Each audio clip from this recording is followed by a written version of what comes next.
Assalamualaikum warahmatullahi wabarakatuh. Perkenalkan, nama saya Melisa, NIM 180141408, Prodi PGSD 4A. Mata kuliah, materi dan pembelajaran PKN. Dosen pengampu Ibu Eka Wahyuningsih, MPD. Baiklah, di sini saya akan menjelaskan materi kelas 6 SD, yaitu tentang sistem pemerintahan Indonesia. Negara Indonesia menganut paham demokrasi dalam pemerintahannya. Kekuasaan pemerintahan berada di tangan rakyat. Tetapi sistem demokrasi yang dianut adalah demokrasi perwakilan. Untuk memilih wakil rakyat dalam pemerintahan diadakan pemilihan umum atau pemilu. Pemilihan umum merupakan sarana untuk mewujudkan kedaulatan rakyat dalam pemerintahan NKRI atau Negara Kesatuan Republik Indonesia yang berdasarkan Pancasila, sebagaimana diamanatkan dalam Undang-Undang Dasar Negara Republik Indonesia tahun 1945. Tujuan pemilu adalah untuk memilih wakil-wakil rakyat dan wakil daerah, serta untuk membentuk pemerintahan yang demokratis, kuat, dan memperoleh dukungan rakyat. Dalam rangka mewujudkan tujuan nasional sebagaimana diamanatkan Undang-Undang Dasar Negara Republik Indonesia tahun 1945.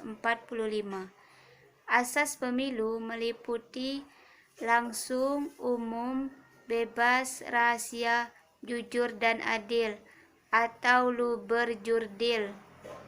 Pemilihan umum pertama kali untuk memilih presiden dan wakil presiden di Indonesia dilakukan dalam pemilu tahun 2004.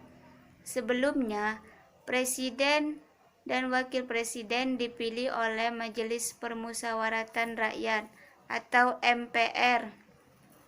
Menurut Undang-Undang Dasar 1945, lembaga-lembaga negara yang menjalankan tugas pemerintahan pusat ialah MPR, Majelis Permusyawaratan Rakyat, DPR, Dewan Perwakilan Rakyat, Presiden, BPK, Badan Pemeriksa Keuangan, MA, Mahkamah Agung, ditambah dengan MK, Mahkamah Konstitusi, KY, Komisi Yudisial, DPD, Dewan Perwakilan Daerah, dan Komisi Pemilihan Umum.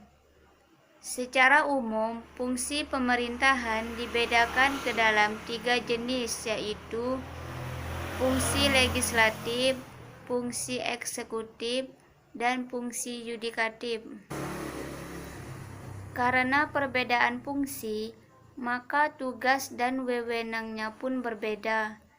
Di daerah, pemegang kekuasaan pemerintahan ialah kepala daerah dan DPRD. Kepala daerah sebagai pemegang fungsi eksekutif, sedangkan DPRD sebagai pemegang fungsi legislatif. Di tingkat desa, pemegang kekuasaan eksekutif adalah kepala desa, sedangkan pemegang kekuasaan legislatif adalah Badan Permusyawaratan Desa atau BPD.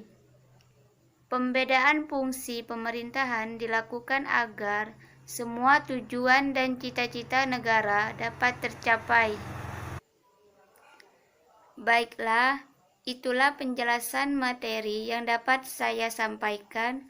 Semoga dengan ini kita bisa mengambil manfaat dan dapat mengembangkan pemikiran kita untuk jauh lebih baik lagi. Apabila ada kata yang salah, saya mohon maaf. Kepada Allah saya mohon ampun. Akhir kata, wabillahi taufiq wal hidayah. Wassalamualaikum warahmatullahi wabarakatuh.